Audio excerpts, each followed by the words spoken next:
அரசியல் மேடை என்பதை புரிந்து கொள்வதற்கு இசை சத்தமாக ஒலிக்கப்படும். ஆரம்பத்திலேயே இசை சத்தமாக ஒலிக்கப்படும். இரண்டாவது, மேடையை ஆரம்பிக்கக்கூடிய நேரத்தில் ஒரு கலாச்சாரம், ஒரு சம்பிரதாயம் என்பதற்காக கிராத் தொண்டு ஓதப்படும். ஒரு சம்பிரதாயம், கலாச்சாரம் என்பதற்காக ஒரு கிராத் தொண்டு ஓதப்படும். அதற்கு பின்னால் வேட்பாளர்களை ஆதரித்து பேசக்கூடிய பேச்சாளர்கள் பேச ஆரம்பிப்பார்கள். எப்படி தெரியுமா பேசுவார்கள்? அன்பான உறவுகளே, ஒவ்வொருவரும் உள்ளத்திலே கை வைத்து பார்க்க வேண்டும். இது உண்மையா பொய்யா? இது உண்மையா பொய்யா? நாம் யாருக்காக நடிக்கிறோம்? அல்லாஹ் தஆலாவிடத்தில் மாட்ட இருக்கிறோம். அன்பான சகோதரர்களே, வேட்பாளர்கள் பேச ஆரம்பிக்கிற நேரத்தில் முதலாவது என்ன தெரியுமா செய்வார்கள்? அல்லாஹ் தஆலாவை புகழ்வார்கள். முதலாவது அல்லாஹ் தஆலாவை புகழ்வார்கள். இரண்டாவது, அல்லாஹ்வுடைய பெயரை கொண்டு தன்னுடைய உரையை ஆரம்பிப்பார்கள், பேச ஆரம்பிப்பார்கள். அப்படி பேசுகிற அந்த சந்தர்ப்பத்தில் முதலாவது தன்னுடைய கட்சியுடைய பெருமையை பற்றி சொல்வார்கள். தன்னுடைய கட்சியுடைய பெருமையை பற்றி அழகாக பேசுவார்கள். இரண்டாவது, தான் ஆதரிக்கக்கூடிய வேட்பாளரை பற்றி பெருமையாக பேசுவார்கள். வெட்கப்படக்கூடிய ஒரு நிகழ்வு என்ன தெரியுமா? இன்றைக்கு எத்தனையோ அரசியல் கூட்டங்களிலே எத்தனையோ மார்க்க மேதைகள் என்று தங்களை சொல்லக்கூடியவர்கள் அரசியல்வாதிகளை வெட்கமே இல்லாமல் புகழ்ந்து கொண்டிருப்பதை பார்க்கலாம். பக்கத்தில் அரசியல்வாதிகளை வைத்துக் கொண்டு, வேட்பாளரை வைத்துக் கொண்டு வெட்கமே இல்லாமல் தான் ஒரு மார்க்கத்தை படித்தவன் என்பதை மறந்து கூட வெட்கமே இல்லாமல் புகழ்ந்து கொண்டே இருப்பார்கள். அளவுக்கு அதிகமாக புகழ்ந்து கொண்டே இருப்பார்கள். இஸ்லாம் இந்த புகழ்ச்சியை வெறுக்கிறது.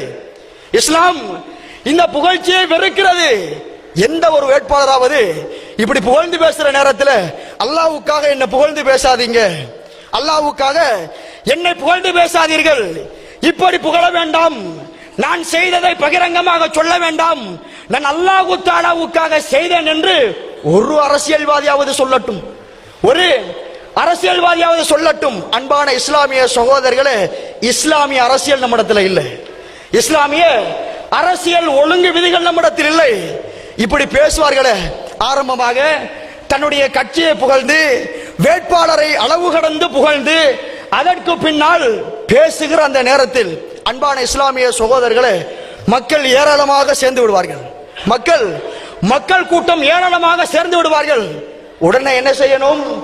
தன்னுடைய வேட்பாளருக்கு அந்த இடத்தை வந்து சாதகமாக பயன்படுத்தி கொடுக்க வேண்டும் என்று சொன்னால் அந்த பேச்சாளருடைய அடுத்த ஆயுதம் என்ன தெரியுமா? எதிர் வேட்பாளன்.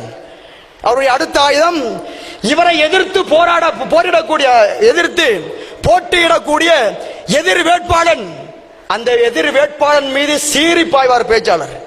எதிர் வேட்பாளன் மீது சீறி பாய்வார். அவர் செய்தது செய்யாதது, தனிப்பட்ட வாழ்க்கை, குடும்பம், மனைவி, பிள்ளைகள், இது அனைத்தையும் என்ன செய்வார்?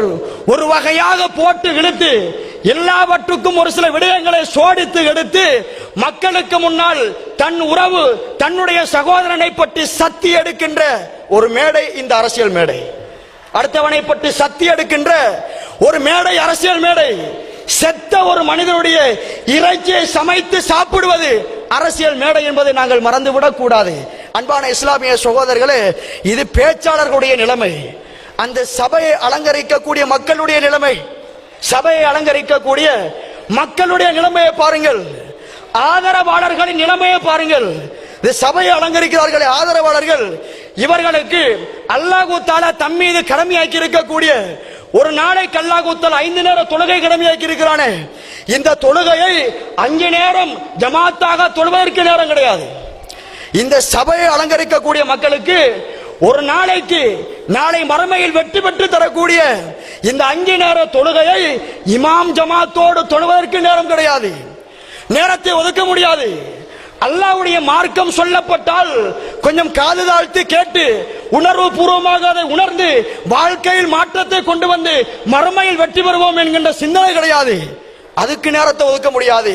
ஆனால் இந்த மேடைகளுக்கு சாறை சாறையாக வருவார்கள், கூட்டம் கூட்டமாக வருவார்கள்.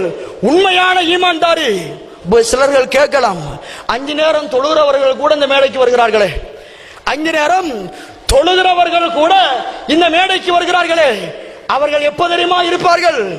அடுத்தவனை பற்றி குறை பேசாவிட்டால் இருப்பார்கள். மார்க்கத்துக்கு முரணாக நடக்காவிட்டால் இருப்பார்கள். மார்க்க